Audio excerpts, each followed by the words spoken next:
Hi guys. මේ මගේ පළවෙනි vlog එක. මම අද අපේ අයියත් එක්ක යනවා කිරි අම්මව බලන්න.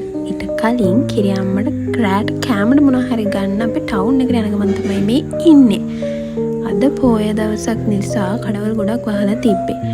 හැබැයි චමත්කාර රෙස්ටෝරන්ට් එක නම් ඇරලා තිබ්බා. මේක තියෙන්නේ කුලියපිටියේ ඉඳලා මේ ගහකොටුව පැත්තට යනකොට විජේ ටිම්බර්ගේ ඉස්සරහ තමයි මේක තියෙන්නේ. අපි කිරි අම්මට රයිස් ගත්තා. කිරි අම්මා ආසයි කන්න ගොඩක්. ඊට පස්සේ අපි කිරි අම්මව බලන්න තමයි ගියේ. අපි දැන් මේ යන්නේ ලොකු අම්මලා ගෙදර. මොකද කිරි අම්මා ඉන්නේ ලොකු අම්මා ළඟ. කිරි අම්මට මේ දවස්වල ටිකක් අසනීපයි.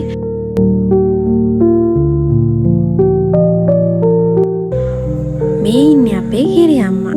අපි කිරි අම්මව බලාගෙන අපහු ගෙදර ආවා. එහෙනම් guys ආයෙත් අලුත් මිනි vlog එකකින් අපි හම්බෙමු. ගෙදර එන ගමන් අපේ ගමේ යාළුවෙකුත් අපිට හම්බ වුණා. මේ ඉන්නේ. එයා නයිට් ඩියුටි යන ගමන්ද කොහෙද? එහෙනම් අපි ආයෙ හම්බ වෙමු. බයි.